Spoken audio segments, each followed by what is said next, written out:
Greetings, my dear boils, ghouls, and other creatures of the night. My name is Crypt, the god of grim literature. For this autumn season, I'll explain the main types of vampires. And before we start, what is a vampire? Well, let's go over the origins. From what I can find, these bloodsuckers were created by two deities, Lilith the Sky Queen and Camazotz, the major lord of the underworld.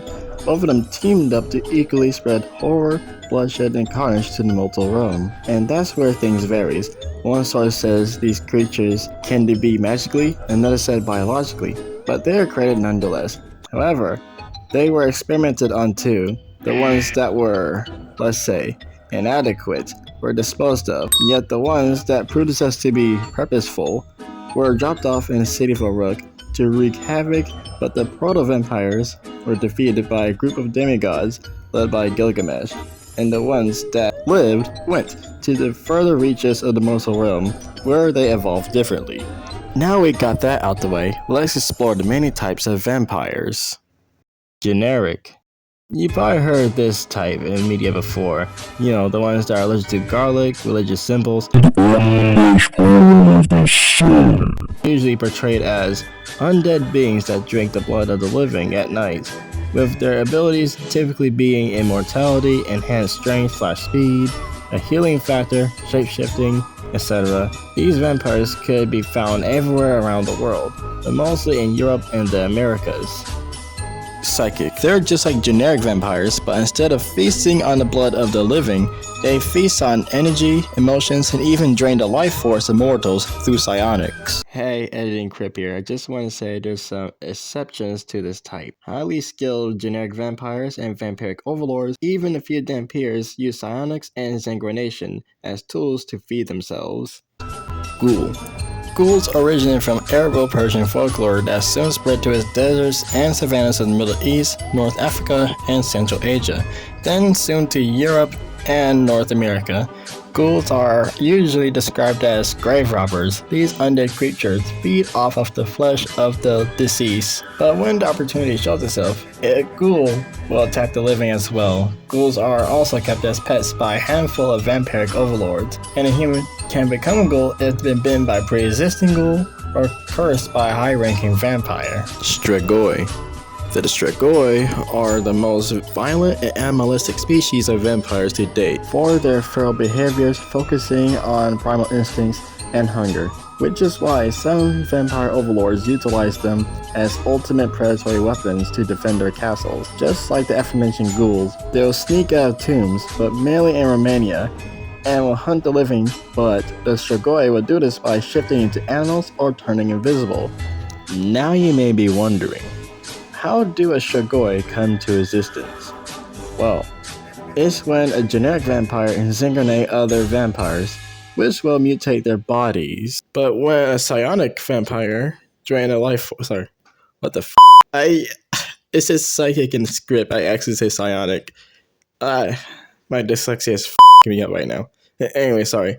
When a psychic vampire drains the life force of their own kind, they will become a Moroi and will possess a phantom-like vessel. Moroi. I didn't add this segment in the original video because I originally thought this will overcomplicate the list, but after editing everything, I said f*** it, so here are some information about the Moroi.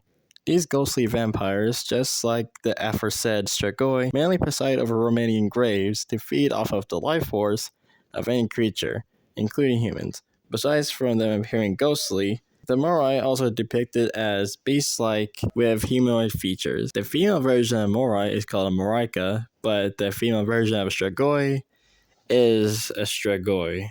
El Chupacabra. Moving away from the humanoid vampires, we have the Chupacabras. The Chupacabras indeed have been explored countless times around the world, but their origins remain a mystery.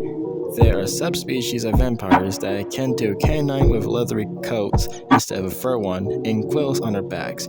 These creatures exsanguinate livestock and cattle from Puerto Rico, Brazil, Chile, Mexico, Argentina, and parts of the southwest United States. But there's only one Chupacabra sighting in Maine, USA. The average intelligence of a Chupacabra are very identical to the aforementioned Strigoi and Moroi due to their feral behaviors. Werepire. Now for this segment and the one after this, we're talking about hybrids. A werepire sounds like how it sounds. A werewolf, vampire. But not all vampires will succumb to lycanthropy. Only 20% of genetic vampires will become a were variant if their injuries from a lycan were left untreated. And for a psychic vampire, the possibility ranges from 3 to 5%, but Dhampires are the most at risk for lycanthropic metamorphosis due to them possessing human genes, and the risk of death can also happen during the said metamorphosis. But if the Dhampire survived it, they'll morph into a highly intelligent killing machine that targets any creature, vampires, werewolves, but mainly humans. And another way how a werepire comes to existence is through breeding, specifically when a generic class psychic vampire or Dhampire mates with a werewolf. And they could be found anywhere around the world. Dhampire. Dhampires are beings born from a union of vampires and mortals, but any other vampire types aren't compatible with mortal genetics, excluding the aforementioned generic, psychic, or werepire types. Being only half of an undead blood fiend does have some benefits, such as ammo manipulation, super strength/speed, enhanced agility, supernatural durability, advanced senses, shapeshifting, magic, psionics, and daywalking. But being half vampire, the offspring still need to consume blood of the living to continue existence. And being half human on top of that also gives them longevity, even though immortality is not unheard of. Dhampire sightings usually be found in the Balkans, Europe, Asia, Africa, and a few of the Americas. Now, before I move to the final section of this video, here are the lists of cultural vampires, so you can say this is a list of honorable mentions.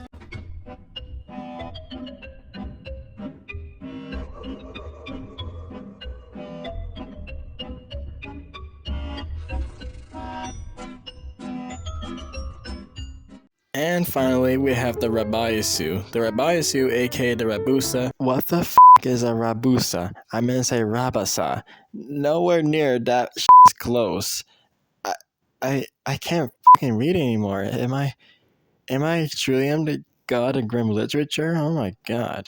Edgimu, lurkers, lingerers, and confusingly Lilitu. I say confusingly because the name Lilitu is one of the oldest nicknames for one of their deities, Lilith. If you've been paying attention so far in this video, the Rabisu are the proto-vampires mentioned earlier in the origin segment. Since I already spoiled the majority of their lore, I'll go over some facts about them.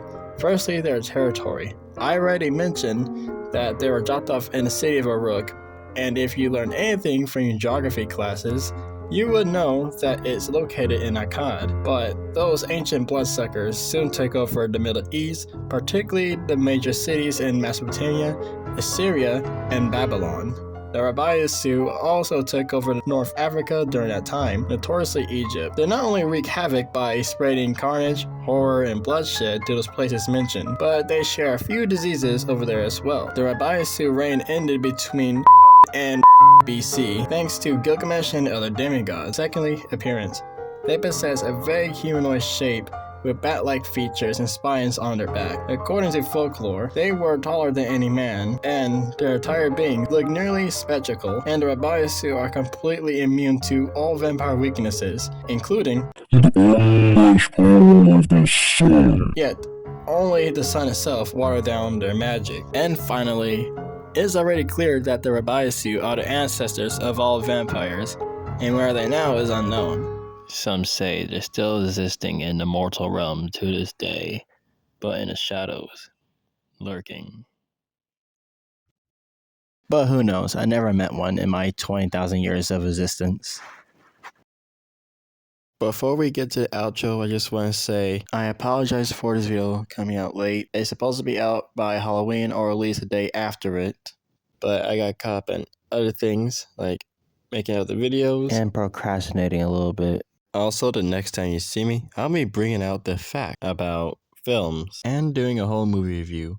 And with that said, I hope you guys have fun learning today. This has been Crip signing off, and I love you all cosmically.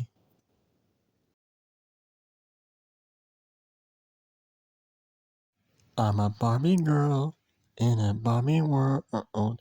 Life in plastic is fantastic. You can brush my hair, undress me anywhere. Hey, remember when you were little and I brought you to the doctors to get your blood work done? And you freaked out and started yelling and called them all vampires when they stuck you with the needle?